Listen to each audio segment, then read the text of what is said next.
Assalamualaikum warahmatullahi wabarakatuh. Waalaikumsalam warahmatullahi wabarakatuh. Apa kabar Bapak Ibu semua? Alhamdulillah luar biasa. Sehat. Alhamdulillah sehat semua, nggih. Amin.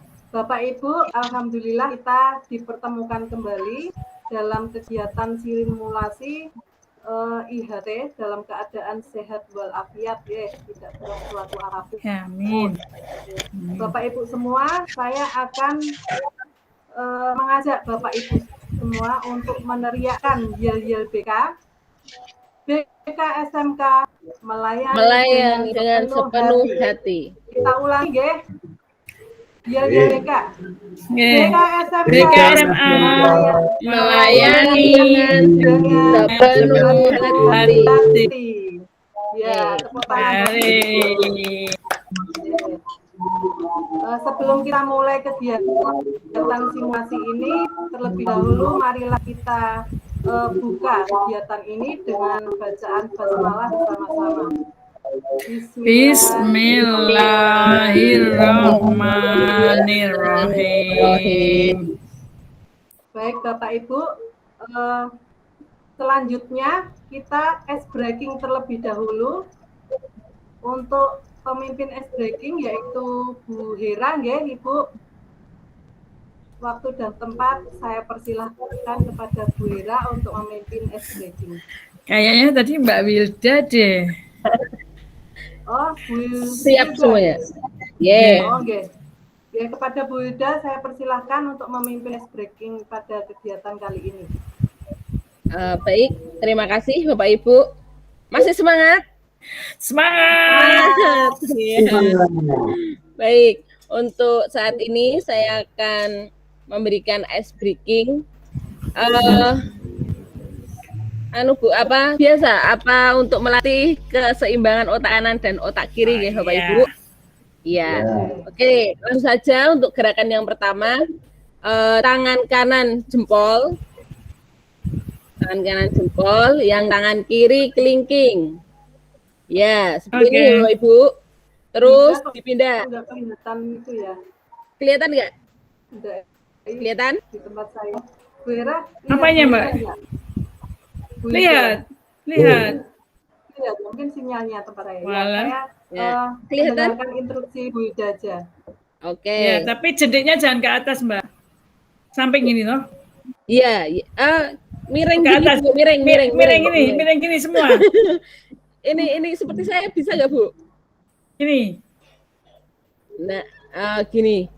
Itu tangannya Bu Hera, kelingkingnya di belakangnya yang sampingan miring. Nah gitu, betul. Berarti ke arah kiri. Yang tangan kanan jempol, yang jempol. Nah, berarti gitu, Bu. Nah, ini ya. Ya, tadi kan di atas. Nah, kemudian dibalik Bapak Ibu. Dibalik. Nah. Oke, lagi. Nah, gini aja. Nah. Bisa Bapak Ibu? Bisa, tapi tidak boleh cepat. Ya, gini. Oke. Gerakan yang kedua ya Bapak Ibu. Satu aja enggak bisa. Bisa. Yang kedua, yang kiri seperti ini Bapak Ibu. V ke depan. Ini. Ya. V ke depan.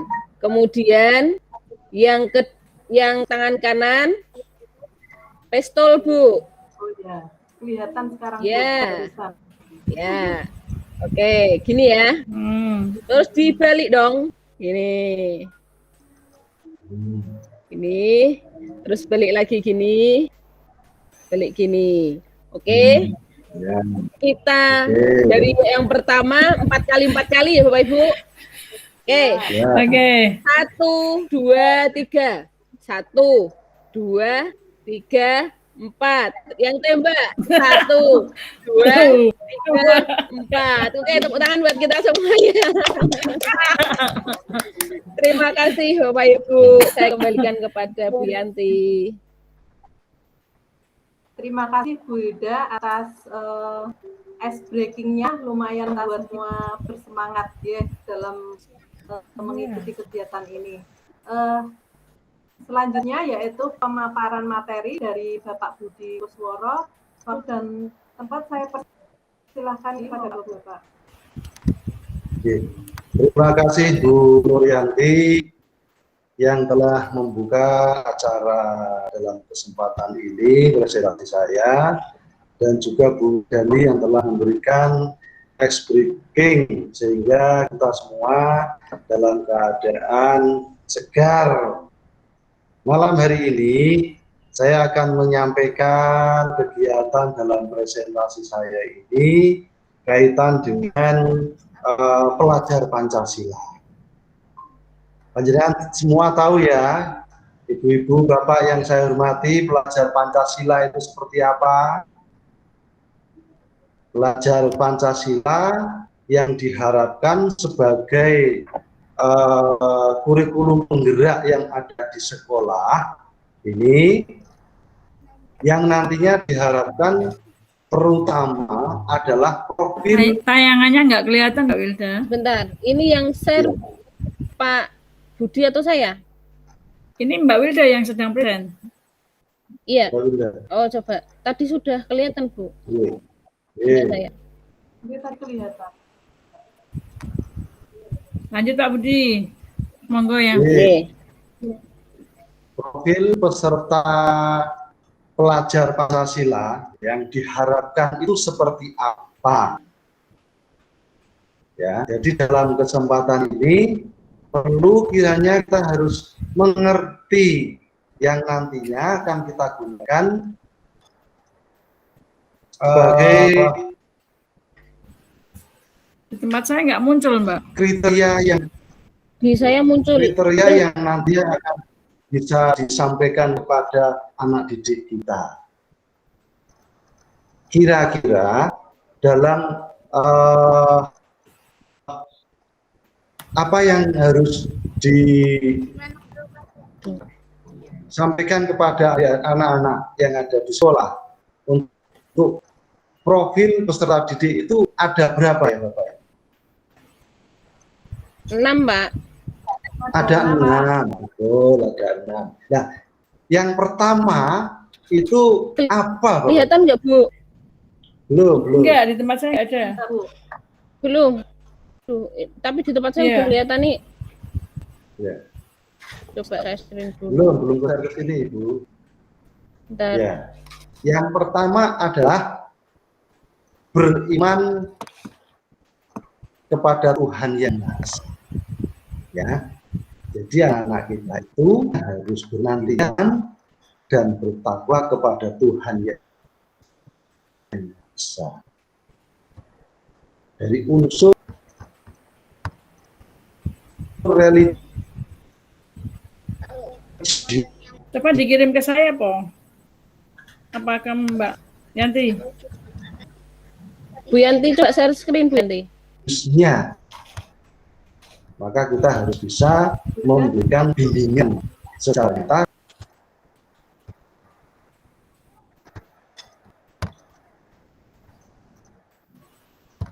Yang kedua adalah kebinekaan secara global. Nah, iya.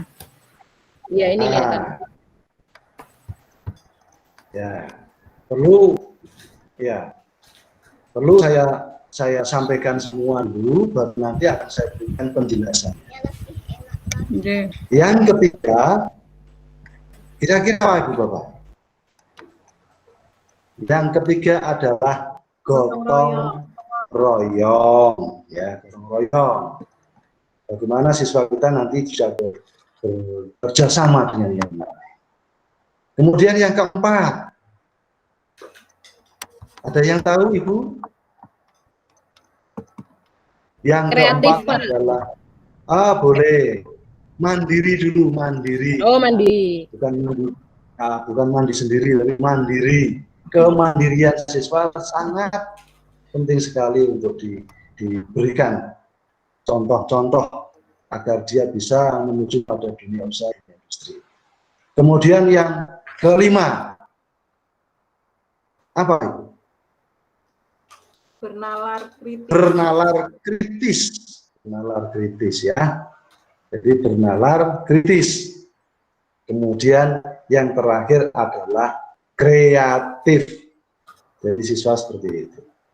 Kemudian dalam penjelasannya, yang pertama beriman dan bertakwa kepada Tuhan Yang Maha Esa, diharapkan adalah pelajar Indonesia yang berakhlak mulia adalah pelajar yang berakhlak dalam hubungan dengan Tuhan Yang Maha Esa.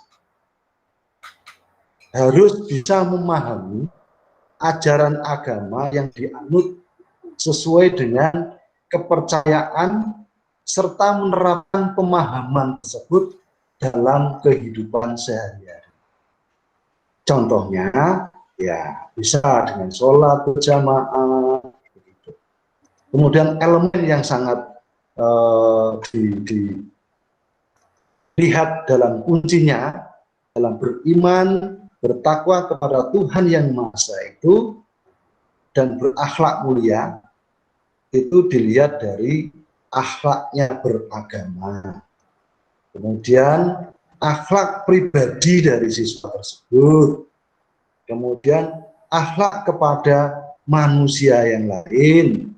Kemudian akhlak kepada alam sekitarnya. Dan juga akhlak anak tersebut bisa bernegara. Yang kedua, yaitu kebinekaan secara global. Ya. Kebinekaan secara global itu bisa dilihat pelajar Indonesia itu mampu untuk mempertahankan budaya luhur. Kemudian lokalitas dan identitasnya, serta tetap berpikir terbuka dalam berinteraksi dengan budaya lain, sehingga bisa menumbuhkan rasa saling menghargai, kemungkinan bisa terbentuk dengan budaya luhur yang positif dan tidak bertentangan dengan budaya luhur bangsa, terutama Indonesia. Nah, elemen kunci kebinekaan ini secara global, yang pertama adalah bisa mengenal dan menghargai budaya yang ada di sekitar kita, atau budaya Indonesia secara maksimal. Yang kedua, kemampuan berkomunikasi secara interkultural dalam berinteraksi dengan sesama. Mestinya juga ada yang lain-lain komunitas. Yang ketiga, bisa merefleksikan tanggung jawab terhadap pengalaman kebinekaan. Yang ketiga adalah gotong royong. Dalam bergotong royong ini, pelajar Indonesia memiliki kemampuan untuk melakukan kegiatan secara bersama-sama dan suka rela agar kegiatan yang dikerjakan dapat berjalan secara lancar atau mudah, bisa juga ringan dilakukan. Nah, elemen-elemen kunci secara gotong royong ini adalah, jadi pelajar itu harus bisa berkolaborasi dengan yang lain. Yang kedua, mempunyai kepedulian terhadap temannya. Yang ketiga, bisa berbagi, ya, bisa berbagi dengan teman-teman. Yang keempat adalah mandiri. Ya, mandiri. Diharapkan pelajar yang kita bimbing ini mempunyai nalar secara kritis, mampu secara objektif memproses informasi baik kualitas maupun kuantitasnya.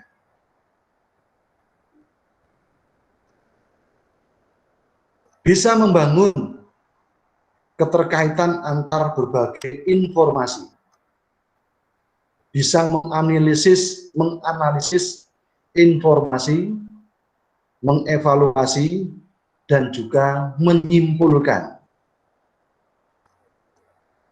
Nah, elemen-elemen kunci bernalar kritis ini bisa memperoleh dan memproses informasi serta gagasan.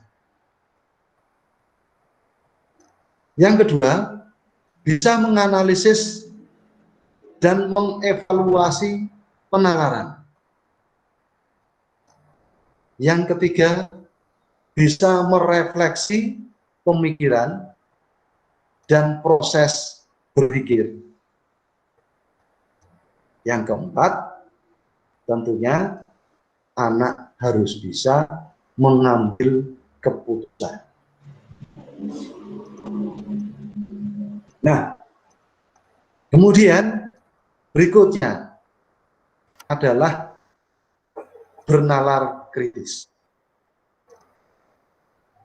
Untuk bisa mencapai bernalar kritis ini, pelajar harus mampu secara objektif memperoleh informasi baik kualitatif maupun kuantitatif. Bisa membangun keterkaitan antar berbagai informasi, menganalisis informasi, mengevaluasi, dan juga menyimpulkan. Untuk itu, elemen dari kata kunci untuk bernalar kritis ini, yang pertama adalah memperoleh dan memproses informasi dan gagasan. Kedua, pelajar bisa menganalisis dan mengevaluasi penalaran. Yang ketiga, bisa merefleksi pemikiran dan proses berpikir. Yang keempat adalah bisa mengambil keputusan. Nah, yang terakhir, yang keenam, ini adalah kreatif. Tentunya, pelajar yang kreatif itu seperti apa? Mereka mampu memodifikasi dan menghasilkan suatu orisinal yang bermakna dan juga bermanfaat dan berdampak terhadap dirinya. Nah, elemen-elemen kunci kreatif ini bisa dimungkinkan siswa itu harus bisa menghasilkan gagasan yang muncul pada siswa tersebut secara orisinal. Jadi orisinal. Yang kedua, menghasilkan karya-karya tindakan secara orisinal. Maka dari itu, semua yang ada di dalam profil pelajar Pancasila untuk peserta didik ini bisa diharapkan dari keenamnya ini bisa masuk dalam pelajar Pancasila tersebut. Maka dengan demikian, mohon kepada Bapak dan Ibu sekalian ini bisa mendiskusikan kaitan dengan apakah sudah bisa diimplementasikan dalam kehidupan sehari-hari. Nah, ini nanti bisa dibagi dalam 2 kelompok. Yang pertama ini Bu Nur sama Bu Hera, kemudian yang ketiga atau Bu Wildani Fitri. Demikian Ibu Bapak yang kami hormati, kita menuju kepada diskusi berikutnya. Apakah sudah bisa diimplementasikan dalam kehidupan sehari-hari? Demikian, terima kasih dari saya, dan kita menuju kepada diskusi. Monggo.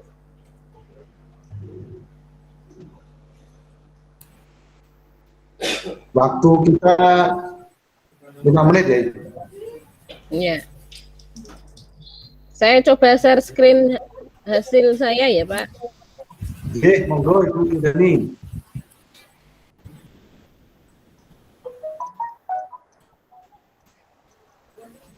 Sudah terlihat Bapak Ibu? Belum, Bu. Proses, Bu. Sudah. Baik, ini hasil kelompok kami di mana profil peserta didik, profil peserta profil pelajar Pancasila di sekolah kami, ya berdasarkan 6 tadi, diantaranya beriman, berkebinekaan, gotong royong, mandiri, bernalar kritis, dan kreatif. Kemudian yang kedua, keterampilan yang harus dikuasai oleh peserta didik setelah lulus dari sekolah kami adalah diharapkan mampu mengaplikasikan ilmu yang didapat di dunia kerja. Kemudian karakteristik yang harus dimiliki siswa kami adalah yang pertama religius, jujur, disiplin, kerja keras, dan mampu berkolaborasi. Itu Bapak Ibu dari kelompok kami, mungkin ada tanggapan? Mungkin barangkali dari Bu Wirawati bisa menanggapi Bu. Itu tadi hasil dari kelompok saya, Pak. Oke, Sekarang ya jadi profil pelajar yang sudah disampaikan oleh Bu Yuda tadi sudah mencakup profil pelajar Pancasila nggih Bu Yuda nggih? Iya, betul. Ya.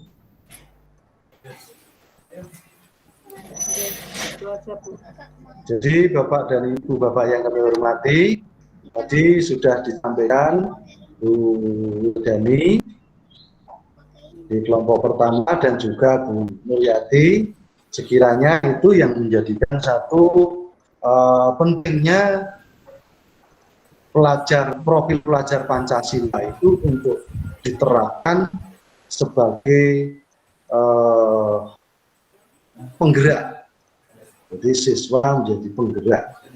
Maka dari itu, pertama perlu saya sampaikan kembali bahwa profil peserta didik tersebut harus pertama beriman kepada Tuhan Yang Maha Esa. Kemudian yang kedua adalah kebinekaan secara brutal. Ketiga adalah gotong royong. Kemudian keempatnya adalah mempunyai kemandirian. Setelah itu kelimanya adalah bisa bernalar kritis. Kemudian keenamnya siswa bisa mempunyai kreativitas yang tinggi. Demikian Ibu Bapak yang saya hormati, presentasi saya berkaitan dengan profil pelajar Pancasila untuk peserta didik yang diharapkan di sekolah kita nanti. Demikian, terima kasih dari saya. Waktu saya kembalikan pada Bu Nur yang membuka. Terima kasih. Terima kasih Bapak Budi atas paparan materinya. Bapak Ibu yang saya hormati, karena waktunya sudah molor beberapa menit ya. Mari kegiatan ini kita akhiri, kita tutup dengan bacaan hamdalah bersama-sama. Alhamdulillahirobbilalamin.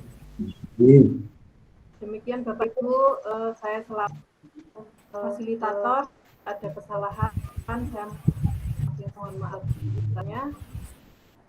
Assalamualaikum warahmatullahi wabarakatuh. Waalaikumsalam Waalaikumsalam warahmatullahi warahmatullahi wabarakatuh. Sampai wabarakatuh. ketemu besok pagi.